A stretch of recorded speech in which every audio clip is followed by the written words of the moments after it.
तर इथे मी बटाटा आहे ना असं चिरून घेतलेला आहे साल काढून, आणि इथे कांदा पण चिरून घेतलेला आहे मी. नमस्कार, रेश्मा किचनमध्ये आपल्या सर्वांचं मनपूर्वक स्वागत आहे.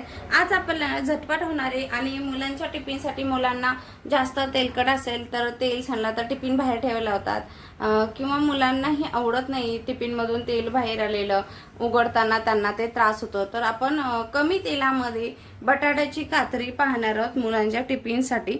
तर इथे मी घेतल्या आहेत बटाट्याच्या कातऱ्या करून अशा उभ्या स्लाइसमध्ये, आणि इथे घेतला आहे कांदा चिरून. तर चला आपण व्हिडिओला सुरुवात करूया. व्हिडिओ शेवटपर्यंत पहा. व्हिडिओ आवडला तर लाईक, शेअर, सबस्क्राईब करायला मात्र विसरू नका. तर आता आपण नाही कढई गरम करायला लावून घेतले, तर त्याच्यामध्ये आपल्याला तेल घ्यायचे. तेलाचं प्रमाण जास्त नको आहे आपल्याला. तर हे पहा, मी 1 ते 2 आपण पोहे खातो त्या चमच्याने एवढंच तेल घेतलं आहे. तेल गरम झालं की त्याच्यामध्ये मोहरी घालायची आणि एक साईड जिरं घालायचं. छान असं तडतडून घ्यायचं. वाटलं मोहरी नाही फुटत आहे तर गॅस थोडंसं मोठा करून घ्यायचा. आता इथे याच्यामधून आपल्याला कांदा घ्यायचा. इथे एक छोटासा चिरून असं मी कांदा घेतलेला आहे, आणि कढीपत्त्याची पानं ती घ्यायची. गॅस बारीक करायचा. जे कमी तेल खातात ना त्यांच्यासाठी पण अतिशय उत्तम आहे, कारण थोडं 1 ते 2 चमच्यामध्ये आपण कोणतीच भाजी बनवत नाही. ज्यावेळेला आपण भाजी करतो ती, तर हे आपण कांदा थोडासा परतून घेतला की काय करायचं माहिती का, लगेच त्याच्यामध्ये आपल्याला इथे ना मीठ वापरायचं आहे. त्याने काय होतं, तेल पण आपलं कमी होत नाही आणि कांदा ना मऊसूत पडायला सुरुवात होते. तेलकटपणा त्याचा ना कमी होत नाही कधी कांद्याचा. हे पहा, आणि मस्त असं मऊ आपला कांदा पडायला सुरुवात होते. आता थोडंसं हिंग घालायचं, हळद घालणार. आता याच्यामध्ये ना मी एक अशी ओबडधोबड टेसून ना मिरची घेतली. जास्त तिखटवाली नाही तर मुलं मी अशी टेसून टाकली. मोठी खाणार असते तर थोडीशी जास्त तुम्ही मिरचीचा वापर करू शकता.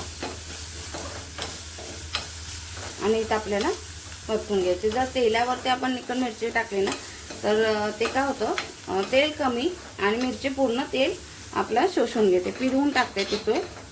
त्यामुळे आपण आत्ता वापरली आहे मिरची. आता ह्याच्यामध्ये आपण जे बटाटा घ्यायचा आहे ना,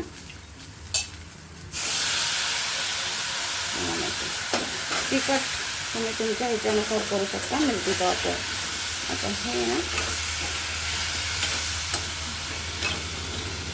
पाण्यातून आपण 2 वेळा धुवून घेतलं होतं बटाटा शिजल्यानंतर.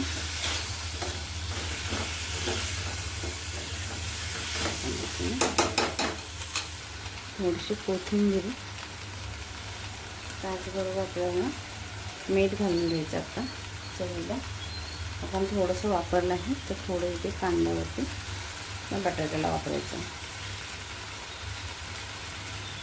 आता काय करायचं माहिती का, याच्यामध्ये ना 1 चमचाभर असं पाणी हाताने शिंपडून घ्यायचं.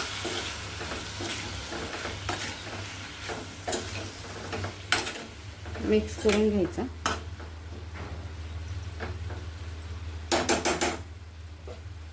आता झाकण ठेवून ना छान असे वाफ काढून आपला बटाटा पूर्ण शिजवून घ्यायचा. आधीमध्ये चमच्याने मिक्स करून घ्यायचा. आपण गॅस बंद करून घेऊया. मी 1-2दा मस्तपैकी हलवून घेतले. हे बघा, बटाटा पूर्ण असा आपला तुटतोय. इतका आपला बटाटा असा छान असा शिजवून घ्यायचा, जेणेकरून आपला बटाटा मस्त चमच्याने जास्तही स्प्रेड करावं लागत नाही, इतका छान शिजलाय. तर चला बघा किती मस्त झाली आहे, आणि नक्की तुम्ही करून पहा. व्हिडिओ आवडला लाईक, शेअर, सबस्क्राईब करायला मात्र विसरू नका. मस्त दिसते असे आणि लागते पण चवीला टेस्टी, कारण पाण्याचा वापर केल्यामुळे तेलाची कमतरता कुठेही भाजीमध्ये होत नाही, आणि नंतर डब्यामधून तेल हे बाहेर येत नाही. नक्की सांगा तुम्हाला कशी वाटली.